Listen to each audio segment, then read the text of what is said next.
प्यार और धोखा दो शब्द जो अक्सर एक दूसरे के साथ जुड़े होते हैं। ये दो चीजें जीवन के विभिन्न पहलुओं में गहराई भरती हैं और इनका असर हमारे जीवन को लंबे समय तक प्रभावित कर सकता है। प्यार जब सही तरीके से व्यक्त किया जाए, जीवन को सुंदरता और खुशी से भर देता है। यह हमें एक दूसरे की कदर करने, समझने और साझा करने की क्षमता देता है। प्यार एक आत्मीय और गहरा बंधन होता है जो हमें खुश रखता है और हमारे अंतरंग जीवन को मधुरता से भर देता है। प्यार हमें एक दूसरे की गलतियों को माफ करने, समर्थन करने और संगठित रहने की शक्ति देता है।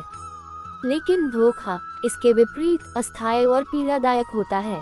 धोखा जीवन की विश्वासघात करता है, हमें तोड़ता है और टूटा हुआ महसूस कराता है। जब हमारा विश्वास टूटता है तो हमें आघात पहुंचता है और हमारी मानसिकता पर गहरा असर पड़ता है। धोखा हमारी आत्मविश्वास को क्षीण करता है और हमें आपसी रिश्तों पर संदेह करने के लिए मजबूर करता है। हमें यह जानना आवश्यक है कि प्यार और धोखा दो अलग अलग चीजें हैं। एक अनुभव ने हमें धोखे के बारे में सोचने पर मजबूर किया हो सकता है, परंतु हमें धोखे के बहुत से कारणों के बावजूद प्यार की महत्वपूर्णता को नजरअंदाज नहीं करना चाहिए। प्यार हमारे जीवन का एक महत्वपूर्ण हिस्सा है और हमें इसे निभाने की बाध्यता रखनी चाहिए। धोखा हमारे जीवन का एक अविचलित हिस्सा हो सकता है, लेकिन हमें उससे हार नहीं माननी चाहिए। हमें इससे सीखना चाहिए, इससे मजबूत होना चाहिए और इससे आगे बढ़ना चाहिए। हमें धोखे के बाद भी अपने आप को संशोधित करने और आगे बढ़ने के लिए तत्पर रहना चाहिए।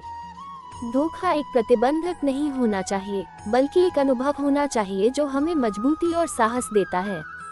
इसलिए आपको धोखे की घटनाओं से डरने की जगह प्यार को महसूस करने, उसे समझने और उसका मूल्यांकन करने पर ध्यान केंद्रित करना चाहिए।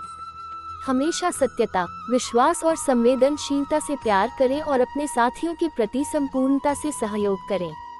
धोखा आपका व्यक्तिगतता को नहीं तोड़ सकता है, जब तक आप अपने आप को उसकी मजबूती से संशोधित करके आगे बढ़ते रहें। आप सभी को यह याद रखना चाहिए कि जब तक हम अपनी प्रीति को सत्य और निष्पक्षता से बनाए रखते हैं, धोखा आने की संभावना कम हो जाती है। प्यार और विश्वास एक दूसरे के साथ जुड़े रहने का एक माध्यम हो सकते हैं, जो हमें एक सफल और संतुष्ट जीवन की ओर ले जाता है।